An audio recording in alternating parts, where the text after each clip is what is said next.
irregular verb, that is on page number 34. Correct this sentence. Rewrite them in your notebook. Now, I bought this book. Bought is correct? No. What will come? Bought. So first will be bought. I bought this book. Very good. Now second. Although I had thrown the ball very high, my friend expertly catched it. Thrown or thrown. Thrown. Okay.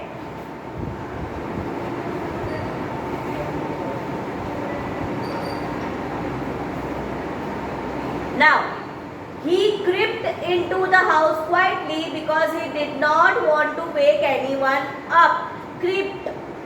Crept. Very good. Next, we had made mistake. Make mistake is right? Made mistake. Now, the player whipped when the manager withdrew his name from the team. Whipped. Wept. Wept. In the same way, kept. Wept. Okay? This was easy? Yes. Everyone? Yes. Now we will start with finite and non-finite verb. Now, what are finite verb? What are non-finite verb? Now, first I'll draw the table to make it more clear to you. But you have to listen carefully because it's quite confusing. Okay?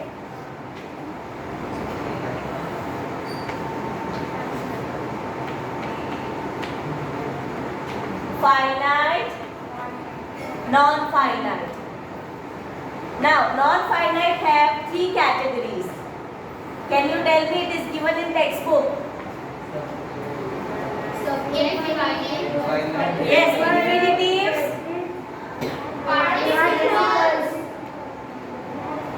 Participles.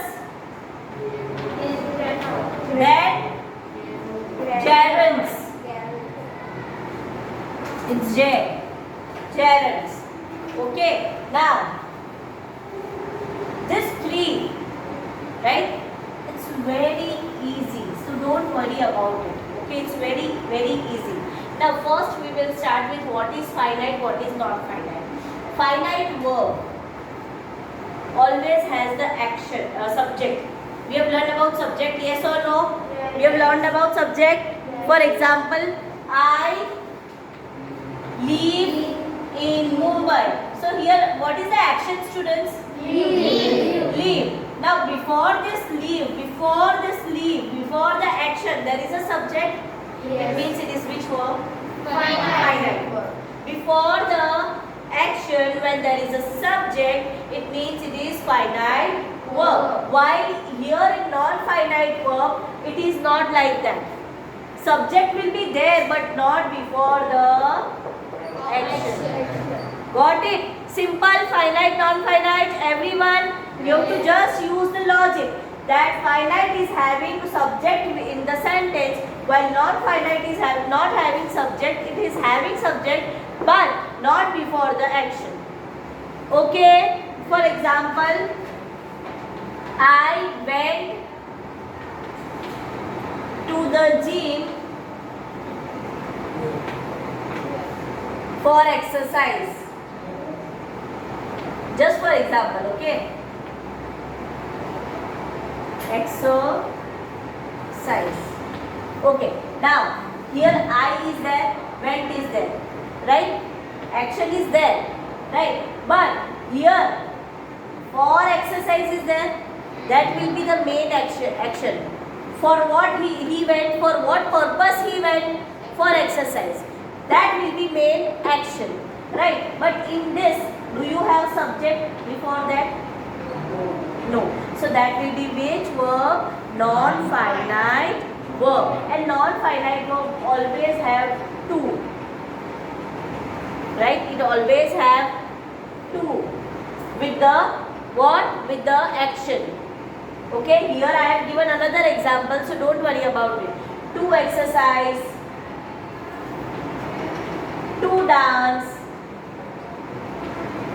or it will be having ing, as we are going to learn about participles and gerunds. Okay, so it will always it will be having to and ing.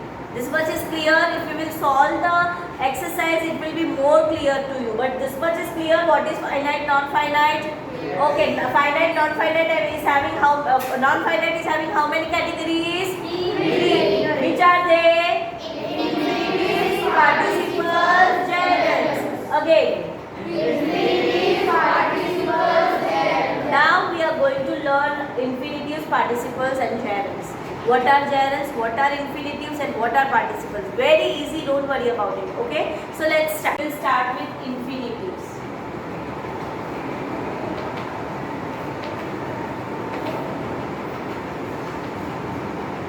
Because it's very easy. Okay, before action it will always have to. That is infinitives, not non-finite. Okay, this is what? Or not finite. I am not talking about finite, non-finite. I am talking about infinitives, participles and gerunds. Infinitives will always have to, right? To dance, as I told you, to play. In short, it will be having to in the sentence before the action. Before the action. Manushali, are you dreaming, beta? No, na, sir, listen carefully. Before the action. Okay, now we will learn about gerunds.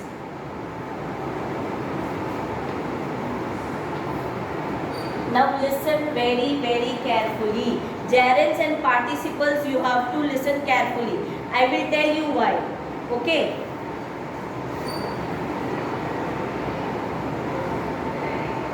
ing form. Gerunds will have ing form. Which form? ing form. Which form? ing form. Okay. But it will function as a noun.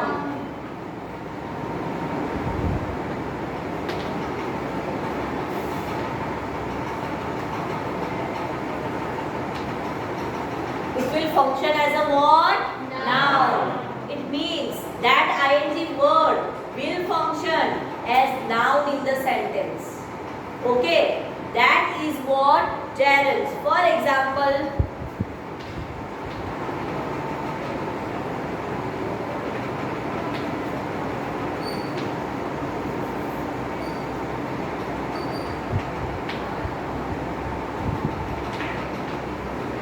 listen very carefully.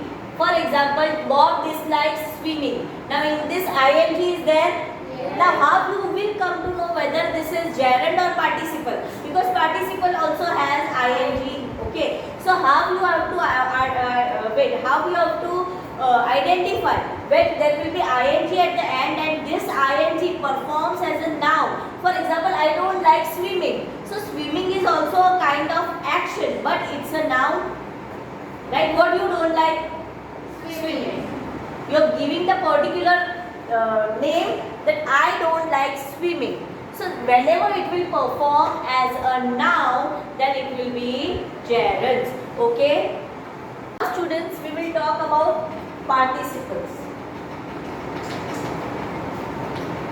Participles will be in ing form, as it can be past also, so it can be in the D form, ed form or T form. Right? These are the forms. As if it is past participle, D, or only past, then D, ed, T. Right? But if it is normal past, normal participle, right, then it will be having ing. But here participle will perform as what? Adjective. Adjectives. Students, adjectives are what are adjectives? Adjectives are describing words that describes the noun. Just for example,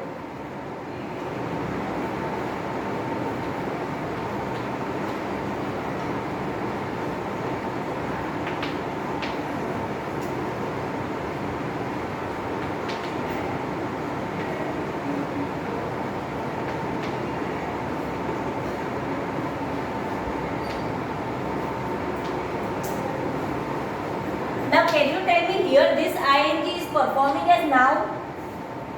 Is it performing as noun? No, it is not performing as noun. This ing is performing as what? As adjective. It shows that what the girl is carrying. Right? Here noun is basket, mangoes. Right? But carrying word is not a noun. Right?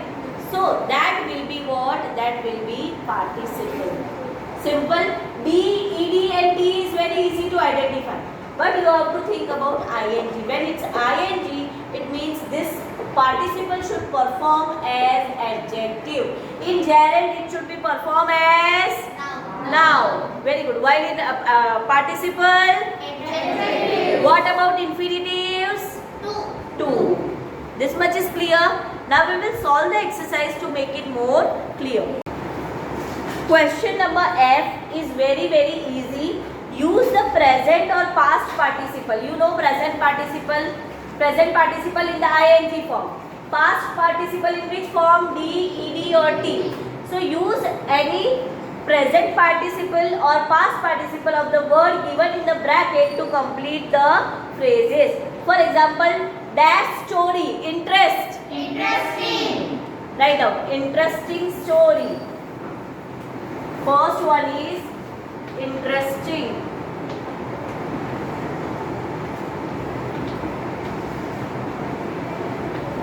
Now next, dash computer, repair. Repaired. Repaired computer, right?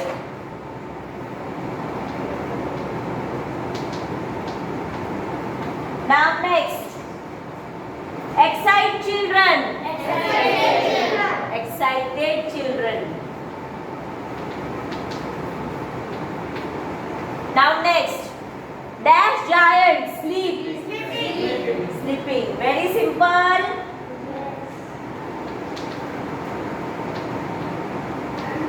Next, dash house, lock. Lock the house. Last one, dash turn off event, shock. Shocked turn off event. Shocking turn off event. Right? Shocking turn off event. This much is clear? Everyone? Right? Next, yes, you can do it by yourself. Right? Now 7th one, dash staff. Trained staff. Very good. Dash crowd, search. Surging crowd. Surging crowd.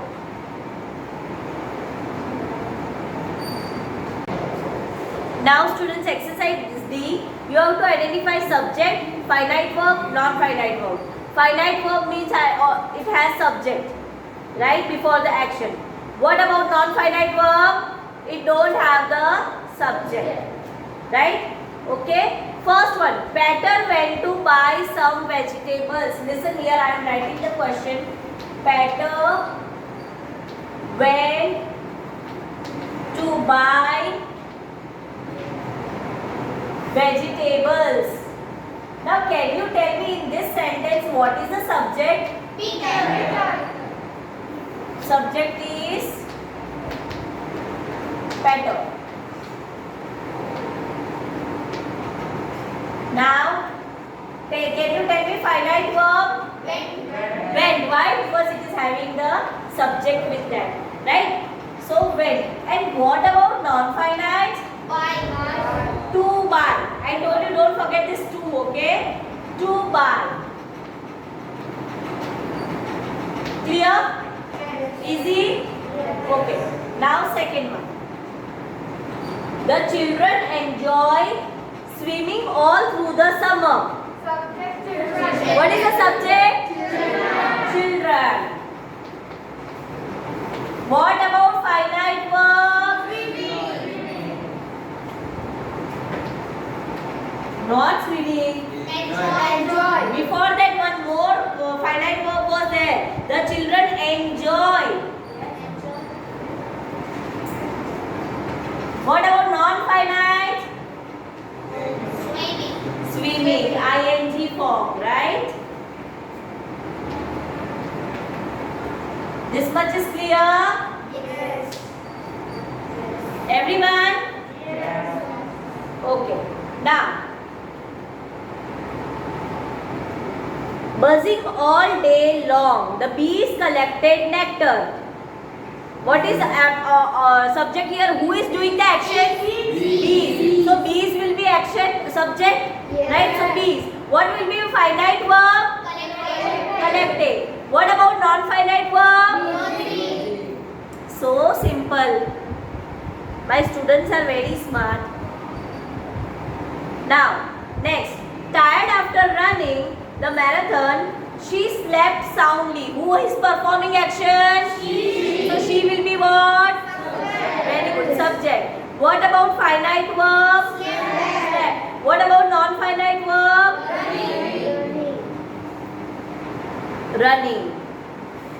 Or put a slash tired. Tired is also action, right? Past tense, right?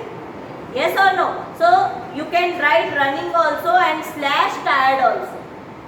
Okay? This much is clear, finite, non-finite and subject. Yes. Very easy, I guess. Right now next. Everyone pay attention. We saw a man carrying a heavy basket. What is the subject? We. Who is performing action? Beta we. Right? Those are performing an action, right? That is subject. So here who is performing the action? We. What about finite verb? Saw. And what about non-finite verb? Carried. Very good. We saw carried. Okay? Now next. The teacher looks worried. Who is performing action? Who is looking worried? Teacher. What about finite verb? What about non-finite verb? Worried. So simple. Now next.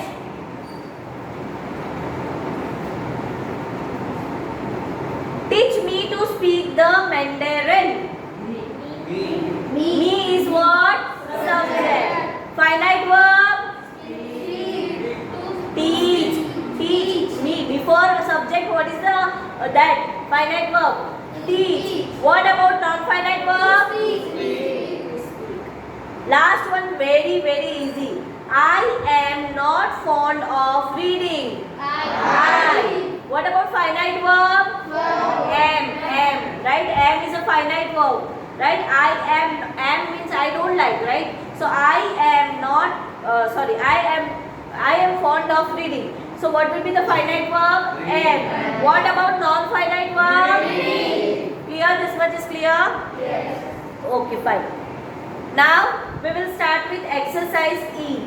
Combine the pairs of using sentence using infinitives. Now infinitives, it means what you have to use? To. Infinitives means what you have to use? To. Right? For example, the hawker goes to the market. Okay, we will start tomorrow.